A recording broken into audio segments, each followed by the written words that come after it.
আমাদের উত্তর 24 পরগনা থেকে কলকাতা, ওইটা একটা জোন যেখানে যে চিকিৎসা পরিষেবা দেব না, আবার চিকিৎসা পরিষেবা নিতে গেলে কখনোই নয়, এটা কখনোই আমরা করবো না। প্রেসিডেন্ট স্যার বলবেন, কারণ আমরা কোড অফ মেডিকেল এথিক্স, আমরা হিপোক্রেটিক শপথ নিয়েছি যে আমরা সবাইকে চিকিৎসা করতে বাধ্য এবং আমরা কখনো ডিসক্রিমিনেশন করতে পারবো না। এটা আমরা বিশ্বাস করি না যে এটা করা সম্ভব বা করা উচিত। কি বার্তা দেবেন চিকিৎসকদের যারা এই ধরনের করতে বলছি, তারা বলছি যে রুগীদের মধ্যে ভেদাভেদ কখনো আনবেন না। রুগীদের আপনি চিকিৎসা করুন, রুগীদেরকে আপনার বক্তব্য রাখুন বা আপনার যেটা আইডিওলজি সেটা রাখুন, কিন্তু রুগীদেরকে কোনো বয়কট বা বঞ্চনা করবেন না। কি নাম? আমার ডক্টর কৌশিক চৌধুরী। একটা জিনিস এটা হচ্ছে 71 যুদ্ধের পর। মানে এটা কোন পর্যন্ত হয়েছে? এটা লাস্ট কোন পর্যন্ত হয়েছে এটা বলতে পারবে না, তবে ওই সময় হয়েছিল। ডক্টর আইডিয়া আছে কি লাস্ট কোন? বিরোধী দলনেতা বলছেন যে বাংলাদেশের লোককে চিকিৎসাও দেবে না, কারণ আমি যখনই পেশেন্ট আসে সে বাংলাদেশ থেকে আসতে আমি যাই না। কারণ আজকে আমাকে 3টে পেশেন্ট এসেছে বাংলাদেশ থেকে। ওরা বলছে আসতে খুব কষ্ট হয়েছে, একসাথে আমি সার্টিফিকেট দিলাম যে ওর আর্জেন্ট অপারেশন দরকার। তো আমাদের যে ডাক্তার সেই হিন্দু, মুসলমান, বৌদ্ধ, খ্রিস্টান কোন দেশ থেকে এসছে এটা জানার কথা না। যদি লিগাল কোনো বার না থাকে তাহলে we are bound to see all the patient. অনেক ডাক্তার এবং নার্সিংহোম, এটা আমার নিজের নার্সিংহোম আছে, আমি মালিক হচ্ছে নিউ সেবা নার্সিংহোমে। আমি আজকেও বাংলাদেশের পেশেন্ট 3টে দেখেছি, রোজই আসে এবং ভর্তিও আছে। একটা কমেছে কি আগের তুলনায়? কমেছে, আবার আসতে পারছে না। ওরা ওখান থেকে ভিডিও কল করছে, স্যার যেতে পারছে না, অ্যাডভাইস স্যার যেতে পারছে না, অসুবিধা হচ্ছে, ভিসা পাচ্ছে না। অনেকেই ফোন করছে, রোজই ফোন করছে যে এটা অ্যাডভাইস কি করবো।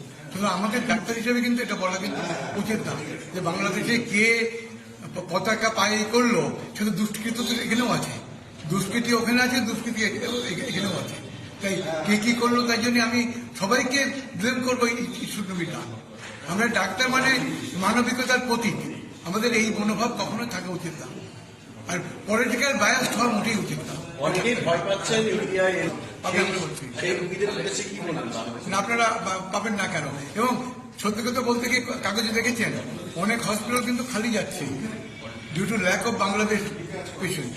কয়েকটা হসপিটালের নাম আমি বলবো না, কাগজে দিয়েছে যে 30% রুগী কমে গেছে due to non entrance of the Bangladesh patient. Medical সেক্টরে ক্ষতি হচ্ছে, কিছু ক্ষতি হচ্ছে, আমার তো ক্ষতি কিছুটা তো হচ্ছে। এখানে আমার 5-6টা পেশেন্ট আছে, সেখানে 2টো পেশেন্ট, তার মানে তোমার 4টে পেশেন্ট ক্ষতি হচ্ছে, ক্ষতি তো হচ্ছে। এবং আমাদের তো সাইড বাই সাইড কান্ট্রি, একই কান্ট্রি, বাংলা তো একই। এই ভাগ করেছে, ব্রিটিশরা ভাগ করে তো মুশকিল করেছে। এবং বরঞ্চ ওই বাংলায় গেলে আরো ভালো ফিল হয়। এতদিন ছিল, এখন এই গন্ডগোল হয়েছে।